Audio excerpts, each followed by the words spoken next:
तारीख थी 22 जनवरी 2022। हरियाणा के सोनीपत जिले के गन्नौर थाने में एक 22 साल की लड़की की गुमशुदगी की रिपोर्ट दर्ज करवाई जाती है। रिपोर्ट दर्ज होते ही पूरे पुलिस महकमे में तहलका मच जाता है, क्योंकि गायब होने वाली लड़की ने कुछ समय पहले ही एक प्रतिष्ठित एग्जाम पास करके कनाडा की बड़ी यूनिवर्सिटी में एडमिशन पाते हुए जिले भर में चर्चा बटोरी थी और फिलहाल कनाडा में रहकर पढ़ाई कर रही थी। वो लड़की हाल ही में वापस हरियाणा आई थी। केस दर्ज होने के बाद मामले की जांच के लिए केस क्राइम ब्रांच को सौंप दिया जाता है। महीनों तक जांच चलती रहती है, लेकिन पुलिस के हाथ खाली ही रहते हैं। मगर 9 महीने बाद एक ऐसी सच्चाई से पर्दा उठता है जिसे सुनकर हर किसी के होश उड़ जाते हैं। इस लड़की को प्यार हुआ था, मगर प्यार में उसे धोखा मिला और इस धोखे की इतनी बड़ी कीमत उसे चुकानी पड़ी कि किसी ने कल्पना भी नहीं की थी। पूरी कहानी सुनकर आप भी चौंक जाएंगे और शायद आप भी प्यार करने से पहले 10 बार सोचेंगे।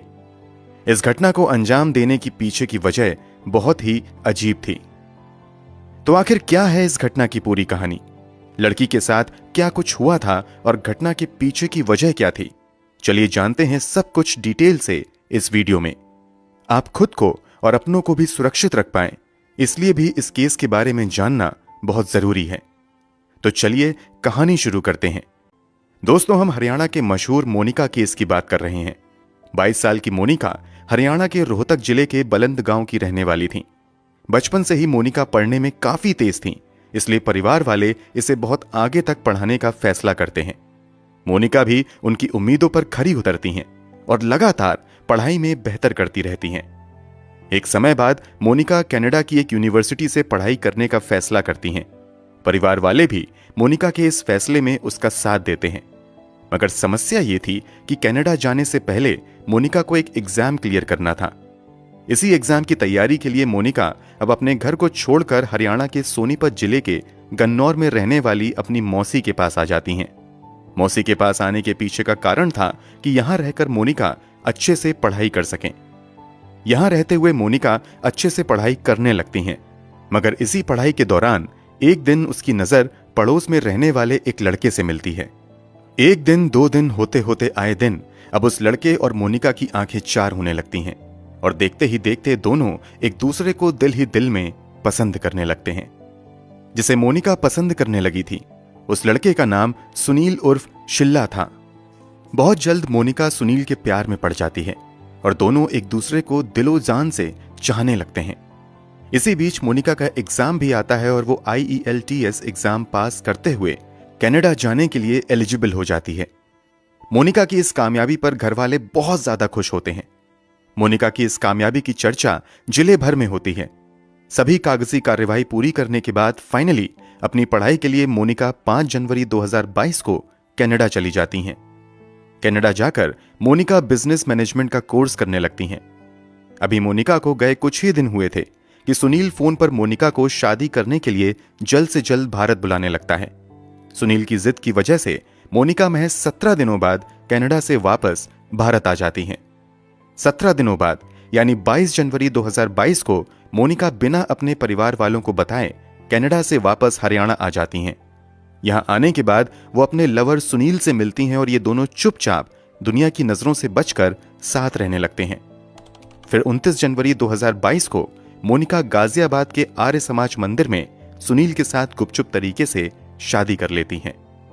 शादी के अगले ही दिन यानी 30 जनवरी 2022 को मोनिका अब बिना किसी को बताए वापस कनाडा चली जाती हैं और अपनी पढ़ाई में लग जाती हैं। अब अगले कुछ महीने तक मोनिका कनाडा में ही रहती हैं, मगर उसके व्यवहार में काफी बदलाव आने लगता है। जब भी उसके परिवार से कोई उसे फोन करता था तो मोनिका अक्सर कॉल काट दिया करती थी या फिर बातों को टाल देती थी। ऐसा अप्रैल महीने तक चलता रहता है। अप्रैल महीने के अंत तक स्थिति ऐसी बन जाती है कि मोनिका अपने परिवार के सभी रिश्तेदारों का फोन उठाना तक बंद कर देती है। यहां तक कि कोई करीबी रिश्तेदारों के नंबर को ब्लॉक लिस्ट में भी डाल देती है। कुल मिलाकर परिवार वाले चाहकर भी मोनिका से संपर्क नहीं कर पा रहे थे। अब अगले कई दिनों तक मोनिका के परिवार वाले मोनिका से संपर्क करने की कोशिश करते रहते हैं, मगर कहीं भी मोनिका का अता पता नहीं चलता है। अंत में मोनिका की मौसी गन्नौर थाने में जाकर मोनिका की गुमशुदगी की रिपोर्ट दर्ज करवाती है। इस रिपोर्ट में मोनिका की मौसी अपने पड़ोसी सुनील पर मोनिका के अपहरण का शक जताती है। इस रिपोर्ट के आधार पर गन्नौर पुलिस अपनी जांच आगे बढ़ाती है, मगर जांच की रफ्तार इतनी धीमी थी कि मोनिका के परिवार वाले हरियाणा के मुख्यमंत्री और फिर गृह मंत्री तक अपनी गुहार लेकर जाते हैं कि इस केस को क्राइम ब्रांच को सौंप दिया जाए। मोनिका के परिवार वालों की रिक्वेस्ट पर अब इस केस की जांच रोहतक आईजी को सौंप दी जाती है। रोहतक आईजी इस केस की जांच भिवानी सीआईए टीम को सौंप देते हैं। अब पुलिस सबसे पहले इस केस के प्राइम एक्यूज्ड सुनील की तलाश में लगती है। काफी कोशिशों के बाद भी सुनील का कहीं अता पता नहीं चलता है, मगर पुलिस वाले हिम्मत नहीं हारते हैं और अपनी मेहनत जारी रखते हैं। इसी क्रम में कहीं से पुलिस को पता चलता है कि सुनील उत्तर प्रदेश में रह रहा है। बस इसी गुप्त सूचना के आधार पर पुलिस छापेमारी करके उत्तर प्रदेश से ही 2 अप्रैल 2023 को सुनील को गिरफ्तार कर लेती है। गिरफ्तारी के बाद सुनील को स्थानीय अदालत में पेश किया जाता है, जहां से 8 दिनों के पुलिस रिमांड में उसे भेज दिया जाता है। इसके बाद सुनील से पूछताछ का सिलसिला शुरू होता है। शुरू में सुनील पुलिस के सभी आरोपों को निराधार बताता है और खुद को बेगुनाह बताते हुए कहता है कि मोनिका के परिवार वाले उसे फंसा रहे हैं। मगर पुलिस सुनील की मीठी बातों में आने की बजाय अपने अंदाज में पूछताछ शुरू करती है। पुलिस की सख्ती के आगे सुनील की सारी चालाकी फेल होने लगती है और फिर एक हैरान कर देने वाली सच्चाई से पर्दा उठता है। सुनील बताता है कि मोनिका से उसकी पहली मुलाकात तब हुई थी जब मोनिका अपनी मौसी के यहां पढ़ने के लिए आई थी। तब सुनील मोनिका के मौसी के यहां से दूध लेने आया जाया करता था। यहीं मोनिका की मौसी मोनिका की मुलाकात सुनील से करवाती हैं और दोनों एक दूसरे को भाई बहन मानने लगते हैं। यहां तक कि रक्षाबंधन के मौके पर मोनिका सुनील को राखी भी बांधती है, मगर दोनों राखी के कसम को लंबे समय तक निभा नहीं पाते हैं और पवित्र रिश्ते को दागदार करते हुए एक दूसरे के प्रेम में पड़ जाते हैं और चुपचाप शादी करने तक का फैसला कर लेते हैं।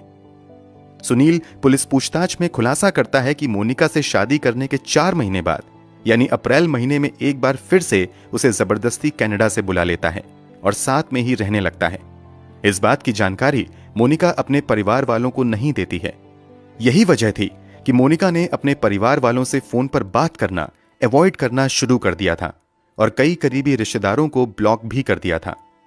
सुनील के खुलासे के मुताबिक सुनील और मोनिका दुनिया की नजरों से बचकर अगले कई महीनों तक साथ रहते हैं और समय समय पर ठिकाना बदलते रहते हैं। शुरू में तो इन दोनों में बहुत ज्यादा प्यार रहता है, मगर समय के साथ रिश्तों में कड़वाहट शुरू होने लगती है और ये कड़वाहट इतनी ज्यादा बढ़ जाती है कि अब हर पल इन दोनों में झगड़े होने लगते हैं।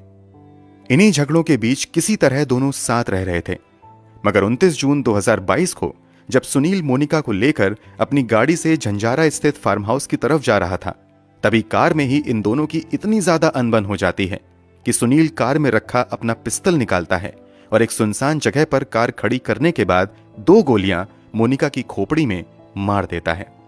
सुनील के बयान के अनुसार गोली मारने के बाद वो लाश को अपनी कार की डिग्गी में डालता है और उसे अच्छे से कवर कर देता है।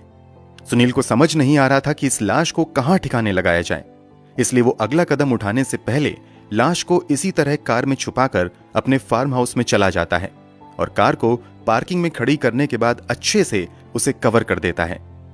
वो लाश को ठिकाने लगाने की प्लानिंग पर काम करने लगता है।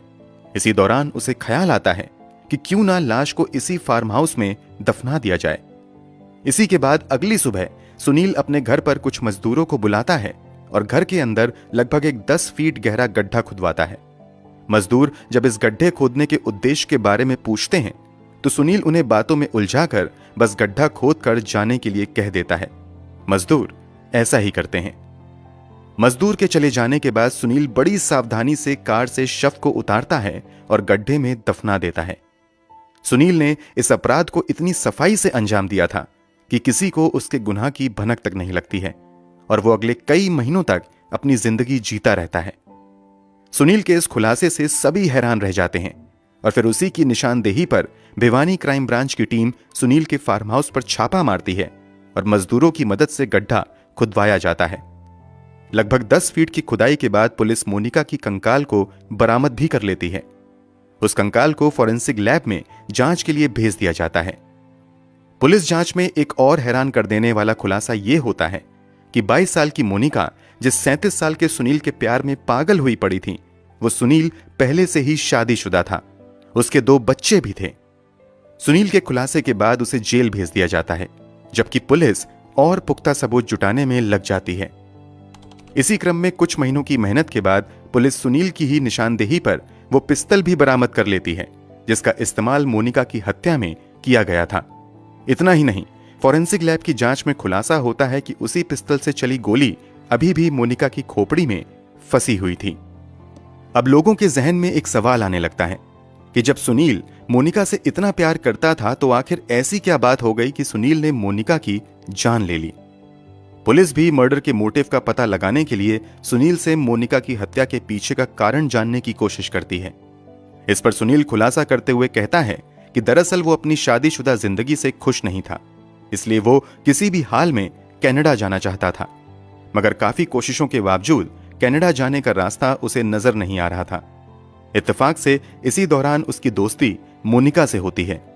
जब सुनील को पता चलता है कि मोनिका पढ़ाई के सिलसिले में कनाडा जाना चाहती है, तो जानबूझकर सुनील मोनिका से और नजदीकियां बढ़ाने लगता है और इस जुगाड़ में लग जाता है कि जैसे ही मोनिका कनाडा जाएगी, वो भी उसके साथ कनाडा चला जाएगा।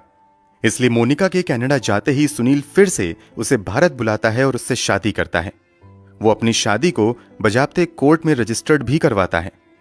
चूंकि मोनिका को कनाडा का परमानेंट वीजा नहीं मिलता है, इस कारण एक समय बाद सुनील को उसका अपना कनाडा जाने वाला प्लान फेल होता हुआ नजर आने लगता है। इसके अलावा शादी के बाद जब दोबारा मोनिका कनाडा से भारत वापस आती है, तो वो वापस कनाडा जाने से मना करने लगती है।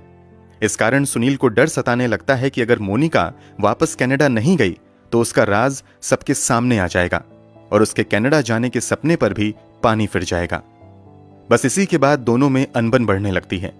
सुनील अक्सर मोनिका से कनाडा वापस जाने की जिद करता था, जबकि मोनिका किसी भी हाल में भारत में ही सुनील के साथ रहने की जिद करती थी।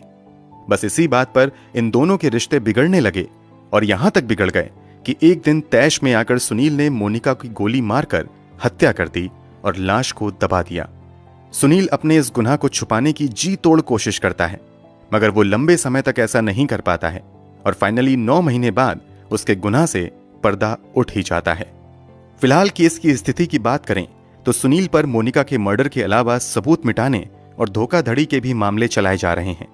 हैरानी की बात तो यह है कि सुनील पर पहले से भी हरियाणा के अलग अलग थानों में कई आपराधिक मामले दर्ज थे, मगर अब तक उस पर कोई कार्यवाही नहीं हुई थी। फिलहाल सुनील जेल में बंद सजा के ऐलान का इंतजार कर रहा है। इस मामले में मोनिका के परिवार वालों ने 7 अन्य लोगों पर भी मोनिका की हत्या की साजिश में शामिल होने के आरोप लगाए हैं। फिलहाल पुलिस उन आरोपों की भी जांच कर रही है। इसके अलावा मामले में पुख्ता सबूत भी जुटाए जा रहे हैं ताकि अपराधियों को कड़ी सजा मिल सके। वैसे तो ये अदालत तय करेगी कि सुनील को उसके किए की क्या सजा मिले। फिर भी आपके अनुसार आरोप सिद्ध होने पर सुनील को क्या सजा मिलनी चाहिए, कमेंट बॉक्स में जरूर बताएं। अगर हमारी मेहनत पसंद आई हो तो इस वीडियो को लाइक करते हुए शेयर जरूर करें। ऐसी ही दिल दहला देने वाली कहानियों के लिए हमारे साथ लगातार जुड़े रहें। धन्यवाद।